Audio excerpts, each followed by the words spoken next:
आप देख रहे हैं समाचार एजेंसी ऑफ इंडिया में साइन न्यूज। नमस्कार दोस्तों, समाचार एजेंसी ऑफ इंडिया की साइन न्यूज में एक बार फिर आपका स्वागत है। मध्य प्रदेश का सिवनी जिला इस बात का इंतजार कर रहा है कि ब्रॉड गेज पर सवारी गाड़ी कब दौड़ेगी। समाचार एजेंसी ऑफ इंडिया के सिवनी ब्यूरो से अखिलेश दुबे की रिपोर्ट। सिवनी और भौमा के बीच में इलेक्ट्रिफिकेशन का काम पूरा हो चुका है। देखा जाए तो जबलपुर से नैनपुर, जब नैनपुर से मंडला और मंडला से केवलारी कानीवाड़ा होते हुए भौमा तक का काम बहुत पहले पूरा हो चुका था।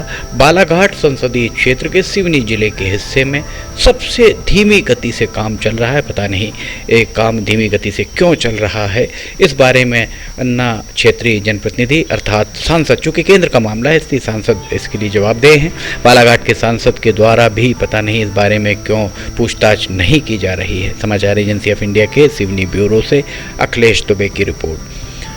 मंडला संसदीय क्षेत्र के सिवनी जिले के हिस्से में 11-12 मार्च 2022 को सीआरएस इलेक्ट्रिफिकेशन का भी हो गया था, जबकि 11-12 मार्च 2022 को सिर्फ और सिर्फ पटरी का, ट्रैक का सीआरएस कराया गया था।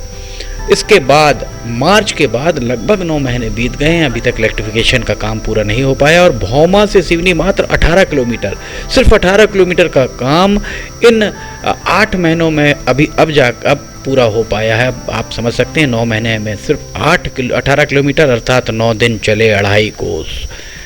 अब रेलवे के सूत्रों ने समाचार एजेंसी ऑफ इंडिया को ये बात बताई कि पहले सीआरएस 24 दिसंबर को होना था, वो सीआरएस की तिथि थोड़ी सी आगे बढ़ाकर अब 28 दिसंबर को भौमा और सिवनी के बीच सिर्फ 18 किलोमीटर का सीआरएस हो पाएगा और उसके बाद बरघाट नाका लेवल क्रॉसिंग, जिसे रेलवे की भाषा में बरघाट नाका एलसी कहा जाता है, बरघाट नाका एलसी से चौरई के बीच लगभग 35 किलोमीटर का इलेक्ट्रिफिकेशन का हिस्सा अभी भी बचा हुआ है। रेलवे के सूत्रों ने समाचार एजेंसी ऑफ इंडिया को बताया कि ये इलेक्ट्रिफिकेशन लगभग 2.5 महीने में पूरा हो पाएगा, क्योंकि इसका लक्ष्य, रेलवे के सूत्रों ने बताया कि इसका लक्ष्य फरवरी अंत तक का दिया गया है।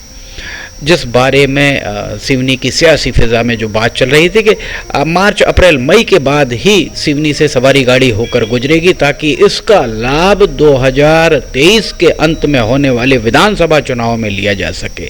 इस बात की जो चर्चाएं चल रही थी, अब उन चर्चाओं को बल मिलता दिख रहा है, क्योंकि अगर बालाघाट के सांसद डॉक्टर ढाल सिंह बिसेन चाहते तो जिस तरह से मंडला के सांसद फग्गन सिंह कुलस्ते ने अपने संसदीय क्षेत्र में, चाहे वो मंडला क्षेत्र हो या मंडला संसदीय क्षेत्र के सिवनी जिले का हिस्सा हो, जिस तरह से दूसरे सिरे पर छिंदवाड़ा संसदीय क्षेत्र के सांसद नकुल नाथ के द्वारा अपने संसदीय क्षेत्र में तेजी से काम कराया गया, वैसा ही तेजी से काम बालाघाट संसदीय क्षेत्र के सिवनी जिले के हिस्से में बालाघाट के सांसद डॉक्टर ढाल सिंह बिसेन के द्वारा कराया जा सकता था। वस्तुतः ऐसा नहीं हो पाया।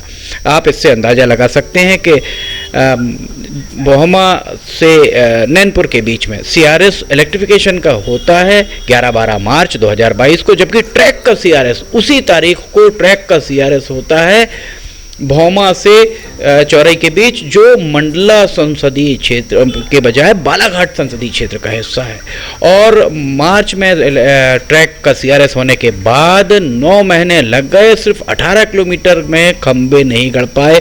अभी भी खंबे गढ़ने का काम सिवनी के बरघाट नाका लेवल क्रॉसिंग से चौरई के बीच में बचा हुआ है, और जो 2.5 महीने के अंदर जिसे पूरा किया जा सकता है। आप समझ सकते हैं कि 2.5 महीने में अगर 30 किलोमीटर का काम हो सकता है तो लगभग 15 से 20 दिन में भौमा से सिवनी का काम मार्च 2022 के बाद पूरा कराया जा सकता था। सांसद डॉक्टर ढाल सिंह बिसेन को कैटेगरिकली ये प्रश्न पूछना चाहिए लोकसभा में कि आखिर क्या वजह है यहाँ विलंब की, आखिर विलंब क्यों कराया जा रहा है, क्यों सिवनी के लोग बसों की महंगी यात्रा करने पर मजबूर हैं। बहरहाल अब वो घड़ी आती हुई दिख रही है जब सिवनी और भौमा के बीच 18 किलोमीटर का इलेक्ट्रिफिकेशन का सीआरएस भी हो जाएगा। 28 दिसंबर बुधवार को ये सीआरएस संभवतः पूरा हो पाएगा। जिस तरह की बात रेलवे के जोनल ऑफिस जो जोनल ऑफिस है बिलासपुर में, उसके सूत्रों ने समाचार एजेंसी ऑफ इंडिया को बताया कि सीआरएस को पाबंद कर दिया गया है और यही कारण है। यहाँ आप देख रहे हैं, हमने इस पूरी खबर में आपको दिखाया किस तरह से अधिकारी चारों तरफ लगे हुए हैं, रेलवे की तकनीकी अमला यहाँ पर लगा हुआ है और सारे के सारे एक के बाद एक जो भी वहाँ परीक्षण करने हैं वे सारे परीक्षण वहाँ आपको चलते हुए दिखाई दे रहे होंगे। देर से ही सही, हम शुरुआत से ही समाचार एजेंसी ऑफ इंडिया ये बात कहती आई है 2020 या 2021 नहीं तो 2022 नहीं तो 2023 कभी ना कभी तो सिवनी से होकर सवारी गाड़ी गुजरेगी, इलेक्ट्रिफिकेशन का काम पूरा होगा। पर विलंब किसके कारण कारित हो रहा है, जिनके कारण विलंब हुआ है उन्हें दंड दिया जाना चाहिए। पता नहीं सांसद बालाघाट के सांसद डॉक्टर ढाल सिंह बिसेन इस मामले में बहुत उदार क्यों दिखाई दे रहे हैं, जबकि उनकी पहली प्रतिबद्धता सिवनी जिले की जनता के प्रति है, क्योंकि वे जनता ने उन्हें जनादेश दिया और वे स्वयं यहाँ के निवासी हैं। ये इंजन आपको जाता हुआ दिखाई दे रहा हो। समाचार एजेंसी ऑफ इंडिया के सिवनी ब्यूरो से अखिलेश दुबे की रिपोर्ट। अगर आपको ये सारे वीडियोस पसंद आ रहे हो तो आप इन्हें लाइक, सब्सक्राइब, शेयर जरूर कीजिएगा। फिलहाल आपसे इजाजत लेना चाहेंगे, हम फिर हाजिर होंगे। जय हिंद।